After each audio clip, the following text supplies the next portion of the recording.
पितृपक्ष में ना खरीदे यह 5 चीजें करोड़पति को भी कंगाल बना देती है। राधे राधे, हर हर महादेव, जय श्री कृष्णा, जय हो। पितृदेव की दोस्तों, हिंदू धर्म में पितृपक्ष का बहुत ही ज्यादा खास महत्व होता है। ऐसा कहा जाता है जो व्यक्ति पितृपक्ष में इन चीजों को खरीद लेता है उसे बहुत सारी दिक्कतों का सामना करना पड़ता है, क्योंकि दोस्तों पितृपक्ष में बहुत सारे शुभ कार्य बिल्कुल भी नहीं किए जाते हैं।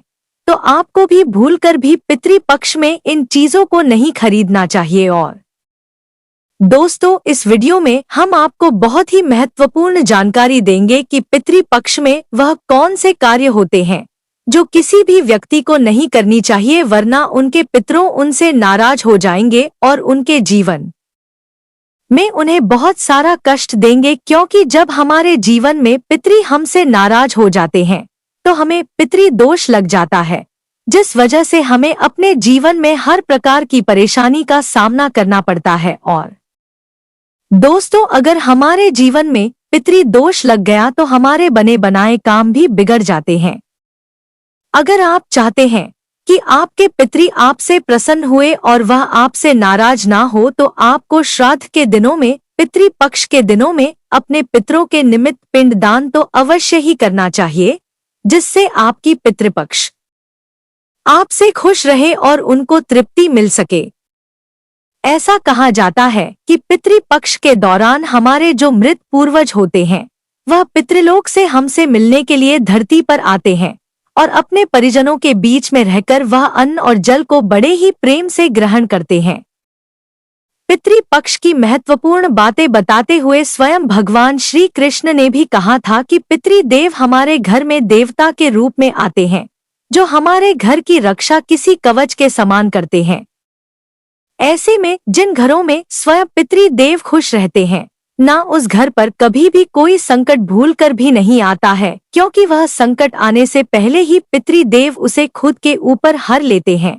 लेकिन अगर किसी घर में कोई पितृदोष लगा हुआ है या उनके पितृदेवता उनसे नाराज हैं, तो उस घर में हमेशा लड़ाई झगड़ा, ग्रह क्लेश, धन की परेशानी और घर में बीमारियां और बहुत सारी समस्याएं बनी रहती है।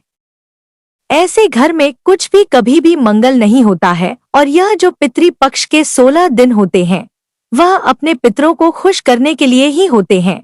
इस पितृपक्ष में हर व्यक्ति अपने पितरों को बड़ी आसानी से खुश कर सकता है। लेकिन आपको कैसे पता लग सकता है कि आपके घर में पितृदोष है भी या नहीं?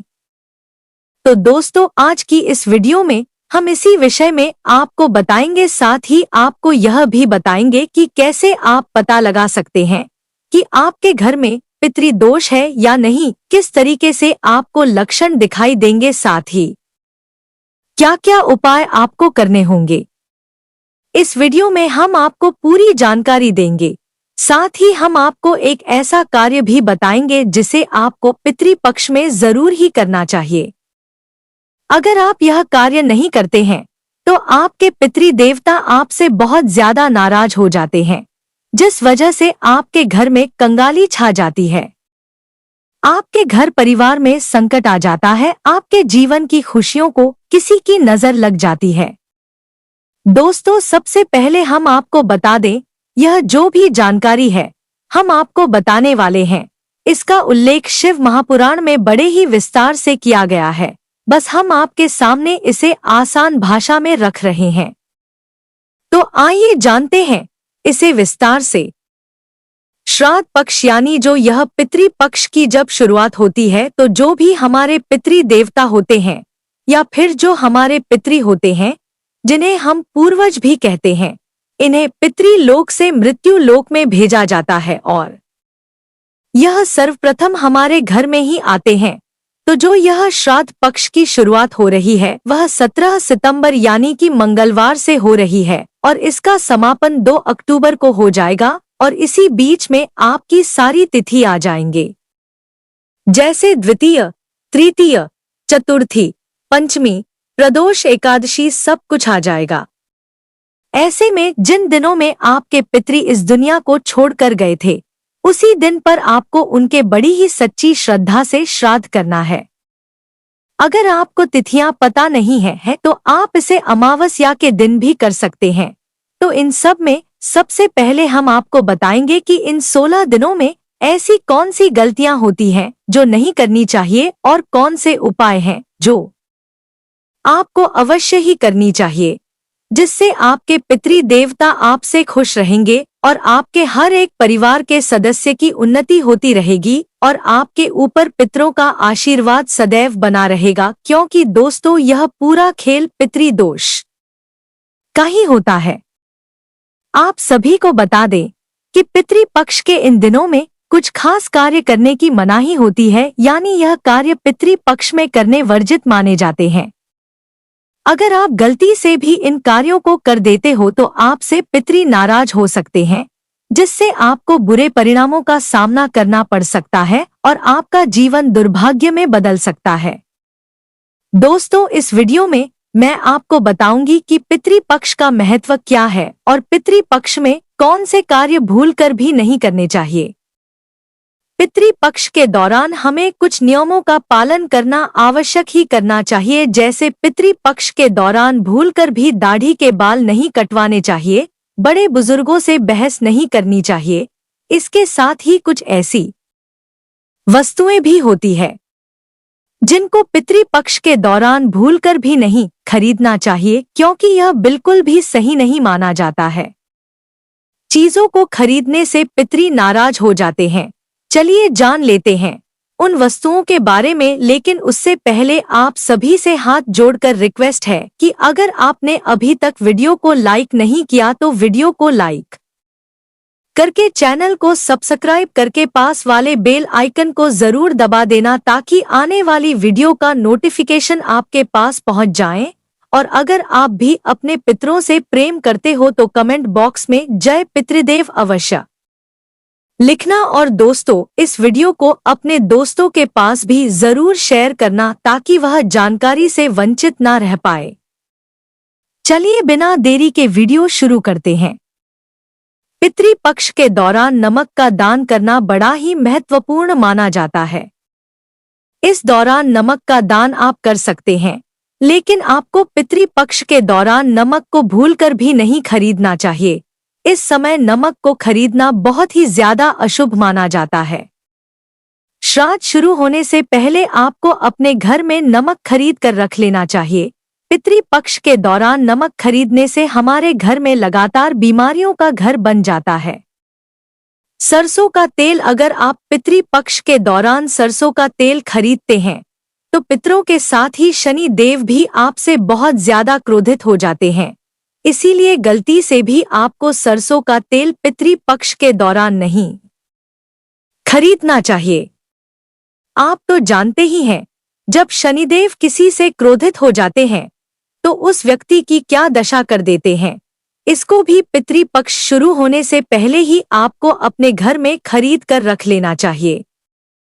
झाड़ू का संबंध माता लक्ष्मी से माना जाता। पितृपक्ष के दौरान झाड़ू खरीदने से आपको समस्याओं का सामना करना पड़ सकता है।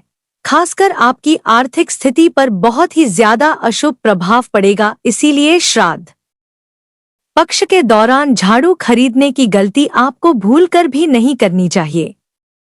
पितृपक्ष के दौरान नए वस्त्र बिल्कुल भी नहीं खरीदने चाहिए, यह बहुत ही ज्यादा अशुभ होते हैं।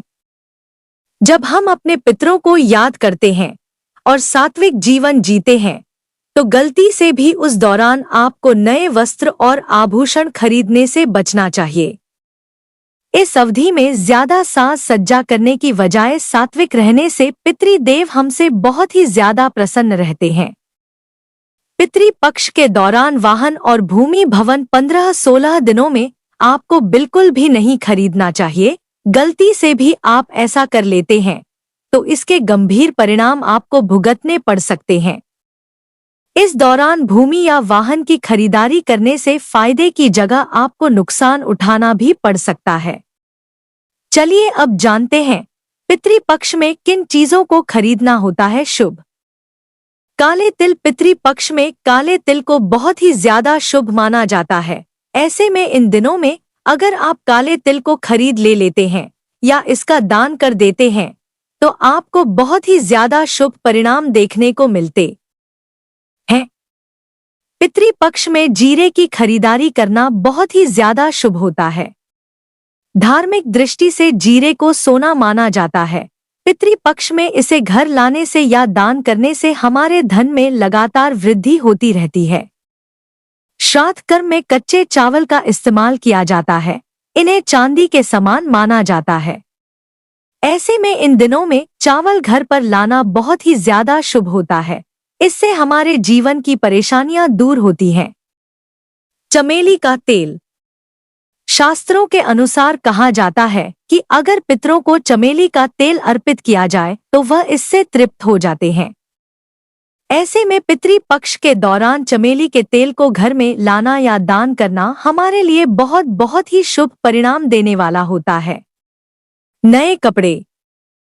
पितृपक्ष में जहां खुद के लिए नए कपड़े खरीदने की मनाही की जाती है, वहीं पर पितरों के निमित्त के लिए इस दौरान नए कपड़ों को खरीदना बहुत ही ज्यादा शुभ माना जाता है, क्योंकि इससे पितृ बहुत ही जल्दी प्रसन्न हो जाते हैं और आशीर्वाद भी देते हैं और हमारे जीवन में बिगड़े कार्य में हमको सफलता देते हैं।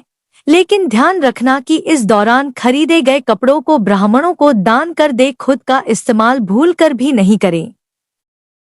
सफेद फूल। पितरों को खुश करने के लिए सफेद फूलों को यूज किया जाता है। ऐसे में अगर पितृपक्ष के दौरान घर में सफेद फूल आप लेकर आते हैं तो इससे पूर्वज बहुत ज्यादा खुश होते हैं और अपना आशीर्वाद आपके ऊपर बनाए रखते हैं और आपके जीवन की तमाम परेशानियों को वह दूर कर देते हैं। दोस्तों, आप सभी को बता दें कि पितृपक्ष के इन दिनों में कुछ खास कार्य करने की मनाही होती है, यानी यह कार्य पितृपक्ष में करने वर्जित माने जाते हैं। अगर आप गलती से भी इन कार्यों को कर देते हो तो आपसे पितृ नाराज हो सकते हैं, जिससे आपको बुरे परिणामों का सामना करना पड़ सकता है और आपका जीवन दुर्भाग्य में बदल सकता है। तामसिक चीजों का सेवन। पितृपक्ष के इन 16 दिनों तक आपको भूलकर भी तामसिक चीजों का सेवन नहीं करना चाहिए। साथ ही आपको लहसुन, प्याज, मांस, मदिरा और नशे से, धूम्रपान से दूर रहना चाहिए और तन मन शुद्ध रखना चाहिए, नहीं तो आपको पितरों के क्रोध का सामना करना पड़ सकता है। इसके अलावा किसी को अपशब्द भी नहीं कहना चाहिए। साथ ही सट्टा खेलना, किसी के साथ छल कपट करना, इस तरह के कार्य भी नहीं करने चाहिए। अगर आप ऐसा करते हैं तो आपसे पितृ नाराज हो जाते हैं, जिससे आपको कठिन समस्याओं का सामना करना पड़ सकता है। ना करें अपमान। पितृपक्ष में आपके दरवाजे पर यदि कोई भी जानवर, साधु आदि आता है तो आपको उनका अपमान नहीं करना चाहिए। इन लोगों का अपमान करने से आपके पितृ आपसे नाराज हो सकते हैं।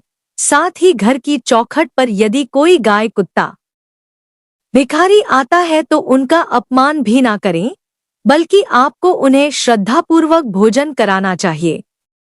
पेड़ों के पत्ते। पितृपक्ष के इन दिनों में पेड़ों से पत्ते नहीं तोड़ने चाहिए, नहीं तो आपको शुभ परिणाम की जगह अशुभ परिणाम का सामना करना पड़ सकता है। यह पितृपक्ष से जुड़ी बहुत ही महत्वपूर्ण बातें हैं। आपको पितृपक्ष में इन बातों को बहुत ही ज्यादा ध्यान रखना है, जिससे कि आपसे कोई गलती ना हो और आपके पितृपक्ष आपसे नाराज ना हो, क्योंकि जब हमारे जीवन में पितृपक्ष नाराज हो जाते हैं तो हमें बहुत सारी दिक्कतों का सामना करना पड़ता है। हमारे बने बनाए काम भी बिगड़ने लग जाते हैं। इसीलिए आपको बहुत सारी बातों को ध्यान में रखना चाहिए और इन बातों का आपको सच्ची निष्ठा से पालन करना चाहिए। और पितृपक्ष में अगर आप हमारे द्वारा बताई गई जानकारी में से कुछ भी उपाय करते हैं तो आपको निश्चित ही अपने जीवन से पितृ दोष से मुक्ति मिल जाएगी और आपके जीवन में सदैव संपन्नता बनी रहेगी। तो दोस्तों, आज की वीडियो को यहीं पर समाप्त करते हैं और आपको यह वीडियो अच्छी लगी हो तो वीडियो को लाइक करके चैनल को सब्सक्राइब करके पास वाली बेल आइकन को जरूर दबा लेना और इस वीडियो को ज्यादा से ज्यादा जरूर शेयर करना, ताकि यह वीडियो और भी व्यक्तियों के पास पहुंच सके जिससे वह भी इस जानकारी का लाभ उठा सके। और हम मिलेंगे आपसे अगली वीडियो में। तब तक के लिए आपका कोटि कोटि धन्यवाद।